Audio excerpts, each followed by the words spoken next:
So Jesus says to them, I am the bread of life. Whoever comes to me will never be hungry. And whoever believes in me will never be thirsty. About 40 of us were camping this past week at a Methodist camp called Kingswood. It's a former dairy farm in the western Catskills. We had an awesome time, did we not? Yeah. But all good things come to an end, and after a week in the woods, we were, well, I won't speak for you, I was ready to come home. So we packed a 15-passenger van full of people and stuff, and we drove down to the Kingswood barn, along with all the other cars, and we parked there for a few minutes because suddenly a monsoon came out of nowhere and drenched everything, including us. When things cleared, I went to start the van again. And nothing happened. It barely clicked, it didn't turn over, and it definitely did not start. The rest of the cars had gone on ahead. But fortunately, Don Kirby was still there and came to the rescue, as he so often does. And he drove the camp truck over to us, and he got out a set of jumper cables. We hooked them up, and still nothing. Nothing.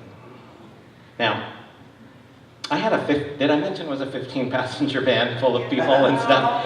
I had a 15-passenger van full of people and stuff. It's not like we could just hail an Uber and get, the 200 miles home that way. There was no other option.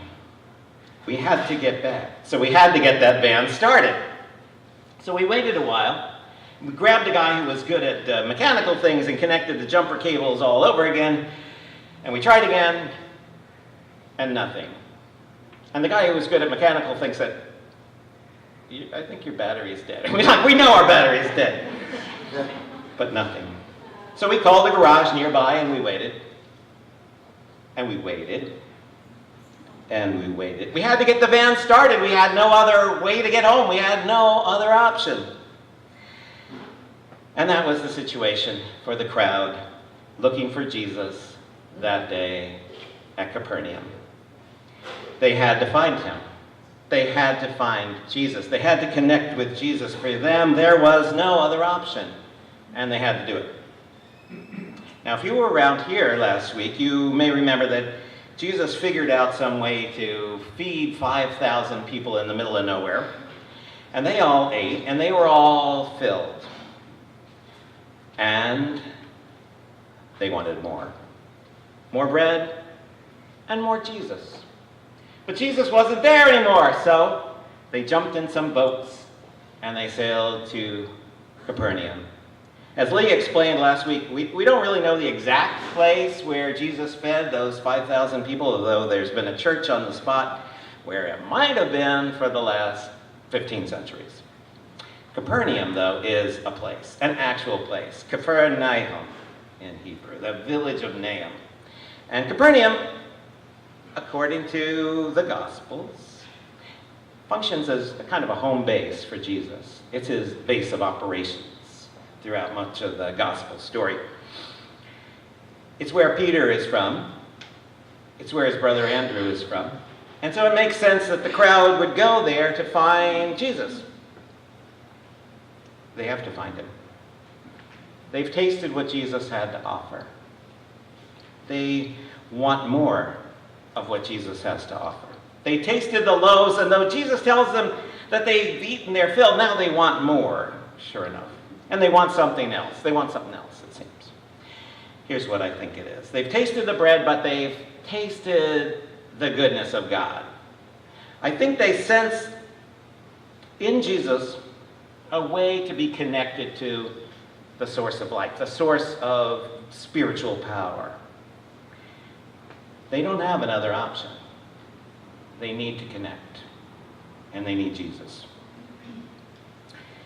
For those moments on the shore of the lake, they had felt connected to something beyond themselves, and they felt connected to each other in kind of a different way than they had before. And they wanted that connection. They didn't have another option that worked for them. Sure, there were probably other ways to connect with God, and maybe they had even tried them, but while those other ways had worked for other people, maybe they didn't work for those who had been touched by the bread of life there on the shore of the Sea of Galilee. Those who had been connected through Jesus to the source of life, to the source of power, the source of the Spirit. And so they went looking for Jesus. They jumped in the boats and they went looking for Jesus. He kids them when they find him that they were only after the bread. They say, you like the bread, you come here for more bread. But he knows better. They're looking for the bread, but they're looking for something else. They're looking for the bread of life. They're looking for that way of connecting that had worked for them in a way that other things hadn't worked for them. For them, there wasn't another way, not another option. That's why they go looking for him and why they're desperate to find him. But Jesus, the thing is, Jesus isn't that hard to find if you're really looking for him. He's not hiding, and he's not far away. I can think of a lot of stories in the Gospels where people go looking for Jesus, but I can't think of a single one where they go looking for him and they don't find him. From the shepherds and the Magi to Nathanael and Nicodemus, right through to Mary Magdalene there in the Gospel in the garden after the resurrection. He's not that hard to find. He can be found. If you go looking for him, he's there. And sometimes he even comes looking for you. Okay. But those people in Capernaum were desperate. They were desperate to find something. They were desperate to find their connection to the source of life, to the source of that spiritual power. They were desperate in a way that maybe not everybody feels desperate.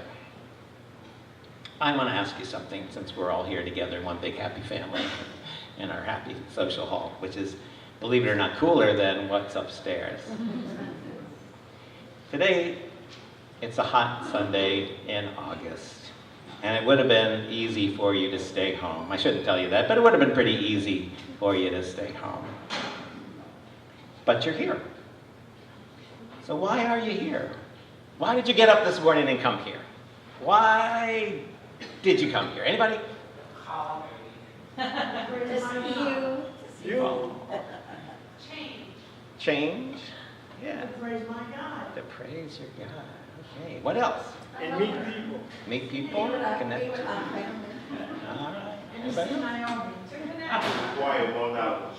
Yeah, acquire more knowledge. Uh-oh. If you're looking to me for that, I don't know. Yeah. To get through the week. To get through the week. That was mine. Yeah, to get through the week. Right. I love this community. To connect. All right. To Be connect. with God. Amen. To sing. All right. Yeah. And it's like a family.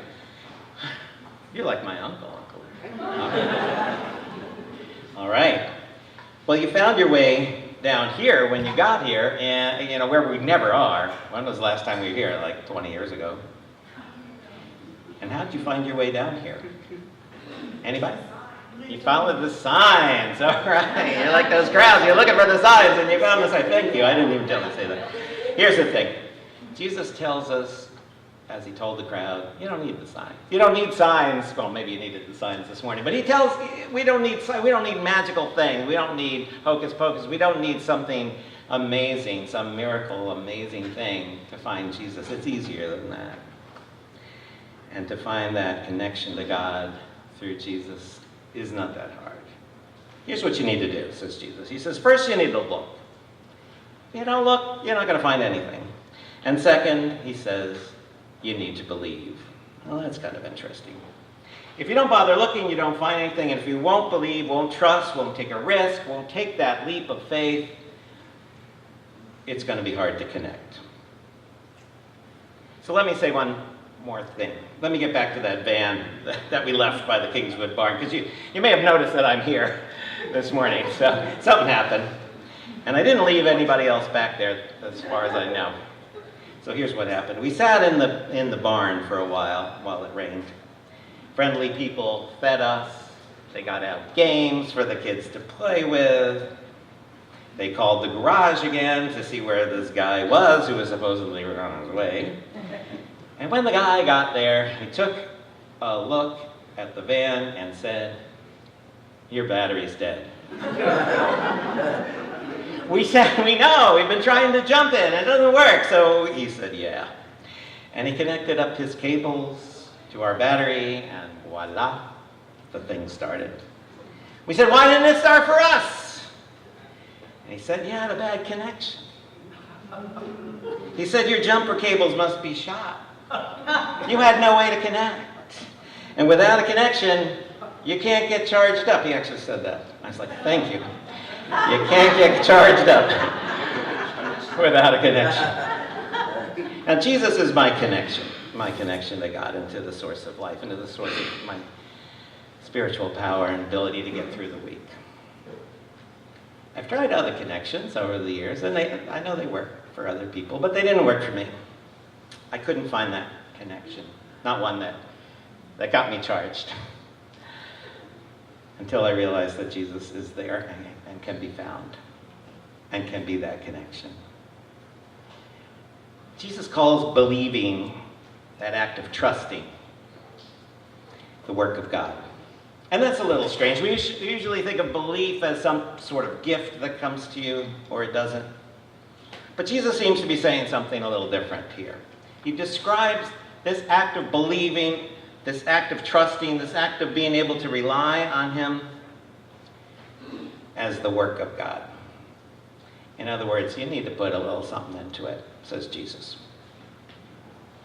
Sure, faith comes at funny times, in funny ways, but you need to make a little effort to find that good connection to God and to count on that connection and to trust in that connection. That's the work of God. That's the start of the work of God. And the work of God continues into the work of love and justice and reconciliation and compassion. But you need to get that spark going. So, look for Jesus. It's not that hard to find. He could be that connection if we look, if we believe, if we trust, and do the work of God. All who hunger, gather. Holy manna is our bread. Come from the wilderness. Come from restlessness. Taste and see that God is good. Let's sing that together.